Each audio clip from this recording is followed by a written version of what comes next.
नमस्कार, मैं आप सभी का सपनों से बुनी कहानियां की 10वीं कड़ी में हार्दिक स्वागत करता हूं। आज की कहानी का नाम है कर्म।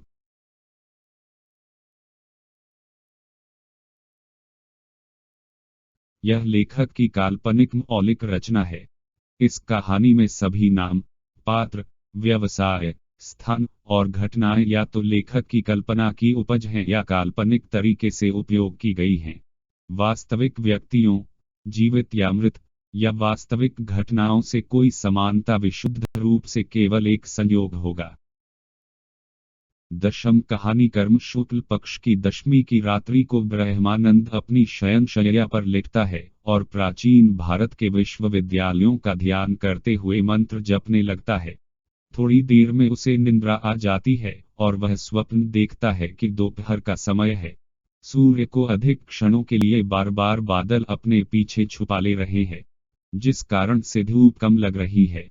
हल्की हल्की हवा चल रही है जिसमें गर्मी नहीं है। हरे रंग से पुता एक मकान एक भूखंड के बीच में बना है। भूखंड के पूर्व में भूखंड से लगी हुई सड़क है। शेष दिशाओं में घरा गर्दा खुदा है। भूखंड की तुलना में मकान छोटा सा लग रहा है। वहां सभी भूखंड और मकान इसी प्रकार के हैं।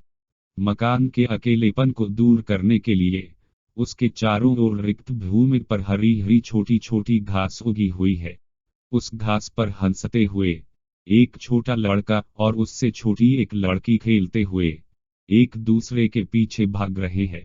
लड़का भूरे हरे रंग की हाफ पैंट शर्ट और लड़की हरे रंग की फ्रॉक में बहुत सुंदर और सरल लग रहे हैं। भूखंड के पीछे की ओर बने गड्ढे में 14-15 साल का एक लड़का क्रोधित अवस्था में छिपकर इन दोनों को चुपचाप देख रहा है। इस लड़के ने लाल रंग की पुरानी सी दिख रही धोती पहन रखी है। हाथ में पीतल का पुराना सा लग रहा कमंडल है। दोनों भुजाओं में रुद्राक्ष की माला 2 बार लपेट कर पहन रखी है। सिर पर जटा बांध रखी है। गड्ढे में छुपे होने के कारण वस्त्रों और शरीर पर यहाँ वहाँ माटी लग गई है। ब्रह्मानंद की जब आंख खुलती है तो सुबह के 4 बज रहे होते हैं।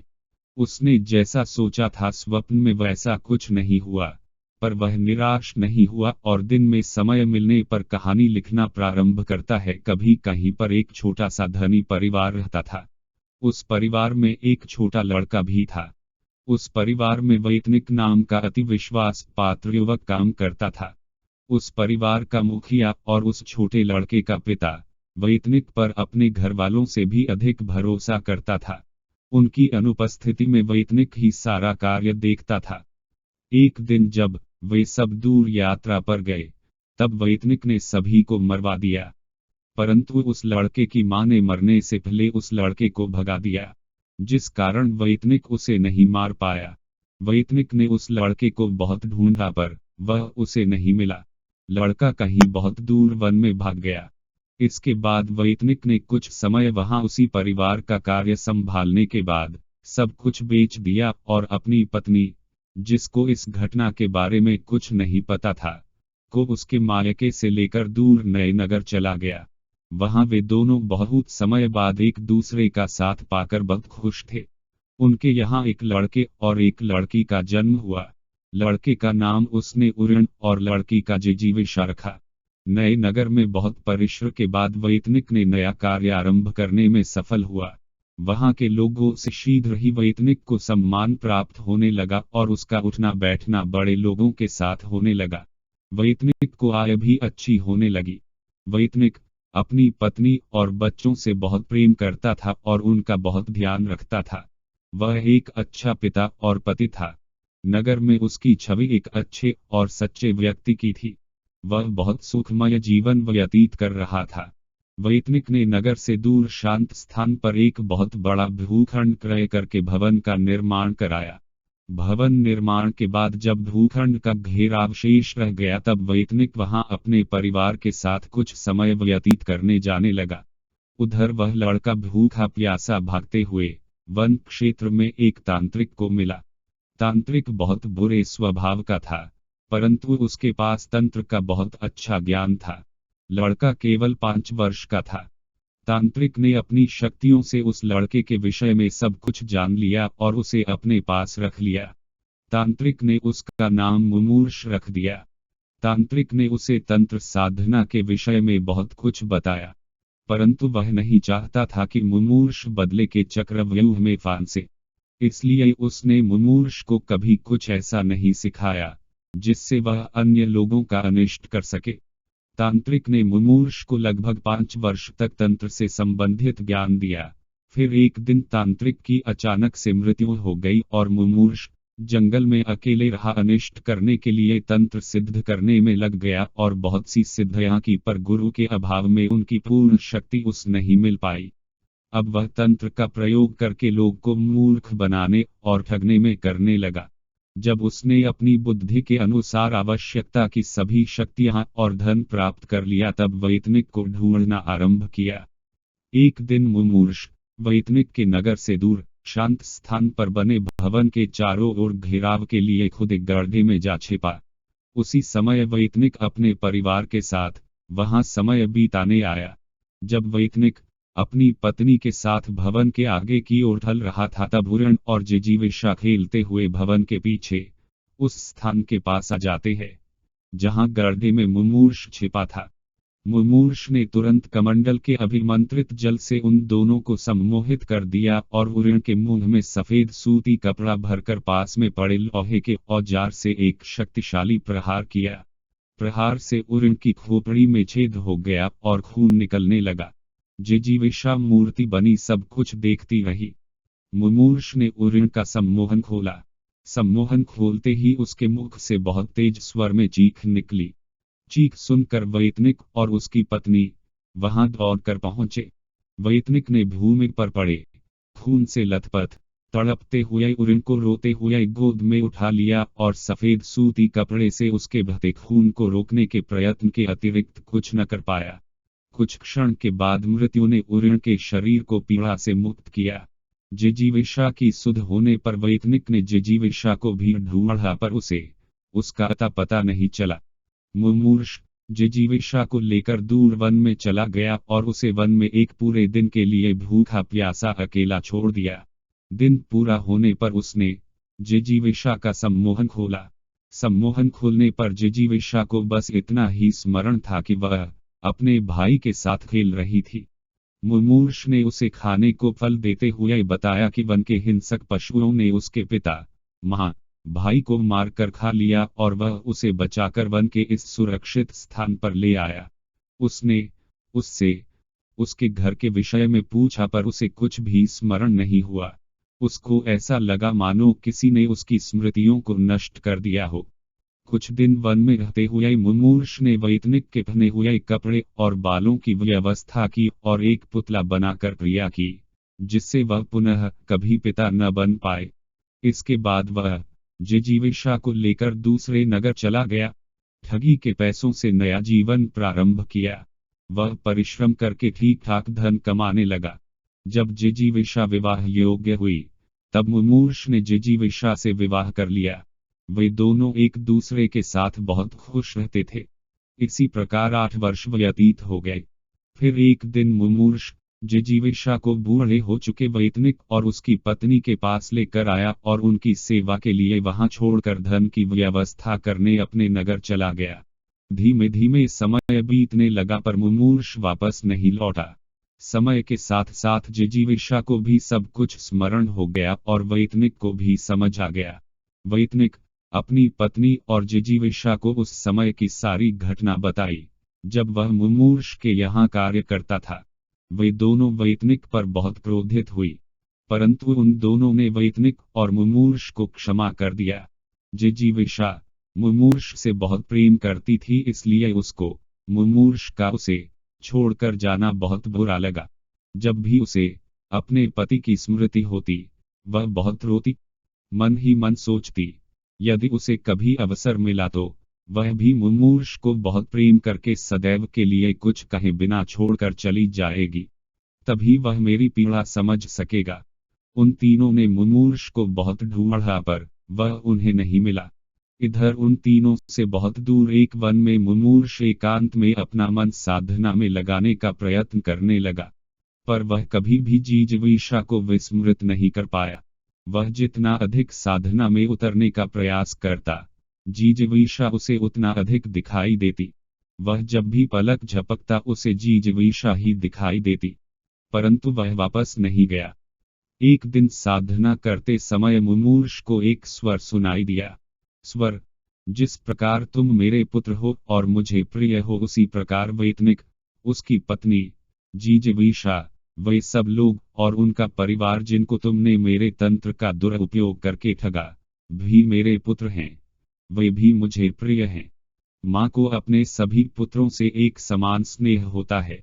इसके बाद मुमूर्ष अन्न जल त्याग कर कठोर साधना करते हुए मृत्यु की प्रतीक्षा करने लगा। उधर जिजीविषा अपने माता पिता की सेवा करते हुए जीवन जीने की इच्छा से मुमूर्ष के लौटने की प्रतीक्षा करने लगी। प्रतीक्षा करते हुए समय आने पर उन चारों का स्थूल शरीर एक एक करके नष्ट हो गया। समय के साथ साथ वह सभ्यता भी नष्ट हो गई। शुक्ल पक्ष की एकादशी की रात्रि को ब्रह्मानंद अपनी शयनशैया पर लेटता है और प्राचीन भारत के विश्वविद्यालयों का ध्यान करते हुए मंत्र जपने लगता है। थोड़ी देर में उसे निंद्रा आ जाती है और वह स्वप्न देखता है कि बांस का बना एक सुंदर बड़ा घर है। घर के चारों ओर थोड़ी भूमि है जहां पेड़ पौधे हैं, फिर कच्ची चौड़ी सड़क है। सड़क के दूसरी ओर भी ऐसे ही घर है। घर के एक कक्ष में एक युवक भूमि पर नरमासनी पर बैठकर उसके सामने बनी मट्टी की मेज पर कुछ लिखने में मग्न है। युवक ने सफेद धोती लपेट रखी है, सिर पर थोड़ा टेढ़ा करके जुड़ा बांध रखा है, जिसमें रुद्राक्ष की माला लिपटी है। अचानक से एक युवती क्रोध में उस कक्ष में आ जाती है। वहां युवती उससे कुछ कहती है। अपने कार्य में मग्न होने कारण युवक को उसके आने का पता नहीं चलता है, न ही उसकी कही बात सुनाई देती है। युवती क्रोध में ही वहां से चली जाती है। ब्रह्मानंद की जब आंख खुलती है तो सुबह के 4 बज रहे होते हैं। उसने जैसा सोचा था स्वप्न में वैसा कुछ नहीं हुआ, पर वह निराश नहीं हुआ और दिन में समय मिलने पर कहानी आगे लिखना प्रारंभ करता है। कभी कहीं एक श्रेष्ठ ज्ञानी ब्राह्मण परिवार रहता था। उनके यहाँ बहुत समय पश्चात एक बच्चे का जन्म हुआ, जिसका नाम उन लोगों ने अज्ञ रखा। अज्ञ परिवार के अन्य सदस्यों सा नहीं था, वह औसत से कुछ निम्न था। जब उसकी विवाह की आयु हुई तब तक वह धनार्जन आरंभ न कर सका। इस कारण से परिवार के सदस्यों ने उसके विवाह के लिए कोई प्रयत्न नहीं किया। ब्राह्मण होकर ज्ञान में निम्न होने के कारण समाज में उसका कोई मान नहीं था। अधिकतर वह लोगों के मध्य उपहास का पात्र बन जाता था और वह इस बात को समझ भी नहीं पाता था। अज्ञ को व्याख्या नाम की युवती से प्रेम था, परंतु व्याख्या अज्ञ को केवल पसंद करती थी। एक दिन उचित अवसर देखकर अज्ञ ने व्याख्या से अपने मन की बात कह दी। व्याख्या, तुम देखने सुनने में ठीक हो, लोगों तुम पर बहुत हंसते हैं, पर मुझे इस बात से कोई परेशानी नहीं है। पर विवाह के उपरांत केवल प्रेम से काम नहीं चलता है। धन की आवश्यकता प्रेम से अधिक हो जाती है, जब धन आवश्यकता से कम होता है। अज्ञ, यदि मैं 6 माह में धनार्जन आरंभ कर दूं तब आप मुझसे विवाह करेंगी? व्याख्या, तुम विवाह के बाद घर बैठ गए तब कम से कम 2 वर्ष धनार्जन करके दिखाना होगा, तब तुमसे विवाह के विषय में विचार करने का विचार कर सकती हूँ। अज्ञ, जैसा आप कहें। व्याख्या, तुम अपने घर में किसी को मेरे पिता से बात करने के लिए कहो, कहीं ऐसा न हो तुम धनार्जन में ही लगे रह जाओ। इसके बाद उन दोनों ने अपने अपने घर में सब बात बताई। व्याख्या ने अपने पिता से अज्ञ की अप्रत्यक्ष रूप से सहायता करने का निवेदन भी किया। व्याख्या के पिता ने अज्ञ को छोटे मोटे अस्थायी काम में डलवा दिया। धीमे धीमे उसका संपर्क काम के व्यक्तियों से हो गया और अज्ञ के काम से लोग प्रसन्न हो गए। व्याख्या भी अज्ञ से बीच बीच में मिलकर उसका दिशा निर्धारण करती। अज्ञ भी उसे सब कुछ बताता और उसके दिशा निर्देश का पूर्ण रूप से पालन करता। इसी तरह 2 वर्ष निकल गए, पर अज्ञ कोई स्थायी कार्य नहीं प्राप्त कर पाया और धन भी उसे कम ही मिलता था। परंतु व्याख्या ने अज्ञ से विवाह कर लिया। विवाह के कुछ दिनों बाद वहां के राजा ने अज्ञ की हस्तलिखित कुछ पंक्तियां देखी। राजा अज्ञ के ज्ञान की परीक्षा लेने के लिए उसे राज्यसभा में आने का आदेश सैनिक के द्वारा भेजा। अज्ञ सभा में उपस्थित हुआ। सभा के ज्ञानी जनों ने उससे मध्यम कोटि के प्रश्न किए। अज्ञ ने कुछ सही कुछ गलत उत्तर दिए। राजा ने अज्ञ को नष्ट हो रहे ग्रंथों की हस्तलिखित प्रतिलिपि बनाने के कार्य के लिए स्थायी रूप से नियुक्त कर लिया और साथ ही साथ नई कलाएं सीखने और अध्ययनरत रहने का भी आदेश दिया। समय के साथ साथ वह राजा का प्रिय और व्यस्त हो गया। उसकी व्यस्तता इतनी अधिक हो गई कि वह व्याख्या के लिए भी समय नहीं निकाल पाया करता। काम अधिक होने के कारण वह कार्यस्थल पर ही रुक जाया करता और बहुत कम घर जाता।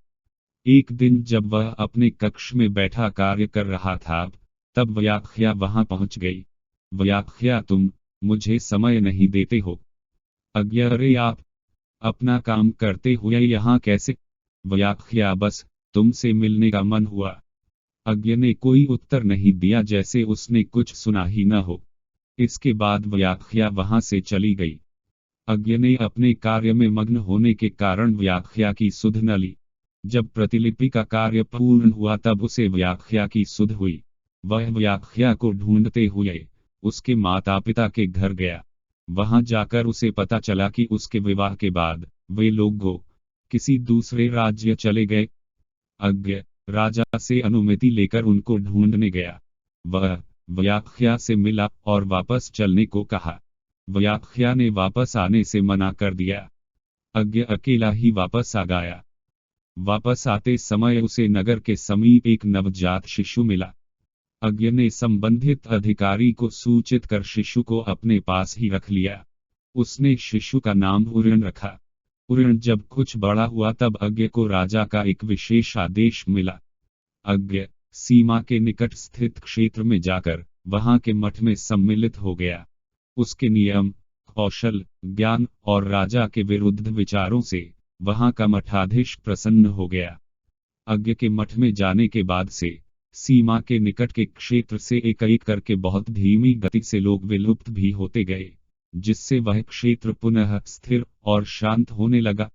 पर सामाजिक व्यवस्था में मठ के अधिक हस्तक्षेप होने के कारण अभी अज्ञ का कार्य शेष और बहुत कठिन था। धीमे धीमे समय बीता और उरण किशोर हो गया। उरण एक योग्य किशोर था, पर वह अज्ञ को कतई पसंद नहीं करता था। अज्ञ के विरोधी उसे सदैव अज्ञ के विरुद्ध उकसाते। उन दोनों में सदैव विवाद उग्र हो जाता था। एक दिन देवी प्रतिमा के समक्ष उन दोनों में विवाद हुआ और उरण ने कठोर नोक वाली वस्तु से अज्ञ के माथे पर वार कर दिया।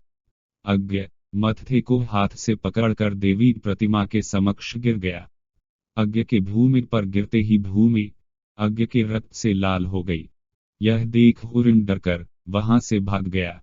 उसको भागता देख अज्ञ का विश्वास पात्र अज्ञ के पास दौड़कर पहुंचा। अज्ञ ने उसे राजा के लिए संदेश दिया। इधर उरण को सैनिकों ने पकड़कर कारागार में पटक दिया। राजा को अज्ञ का संदेश मिलते ही मठ और सीमा के निकट के क्षेत्र से बहुत से लोग संदेहास्पद स्थिति में मृत पाए गए या सदैव के लिए विलुप्त हो गए, जिसके बाद वह क्षेत्र पूर्णतः राजा के नियंत्रण में आ गया। पर मठाधीश अभी शेष था। राजा सीधे भीड़े बिना उसे नियंत्रित कर चुका था। राजा ने मठ में मठाधीश बने का ध्येय देते हुए एक नए कम आयु के युवक को मठ में सम्मिलित होने के लिए नियुक्त किया। उरण को कुछ दिन कारागार में रखने के बाद मृत घोषित कर अज्ञ की इच्छा अनुसार कुछ धन देकर राज्य की सीमा के बाहर छोड़ दिया गया। उरण ने राज्य से बहुत दूर एकांत स्थान पर नए नाम के साथ नया जीवन आरंभ किया। स्थूल शरीर समय आने पर काल का ग्रास बन जाते हैं और काल के नियमानुसार समय के साथ साथ स्थूल शरीर का नाम और पहचान भी समाप्त हो जाती है। रह जाता है केवल कर्म और प्रतिफल। इस काल्पनिक कहानी को सुनने के लिए हम आप सभी को धन्यवाद करते हैं। हम आप सभी से अगली कड़ी में पुनः मिलेंगे एक नई कहानी के साथ। तब तक के लिए नमस्कार।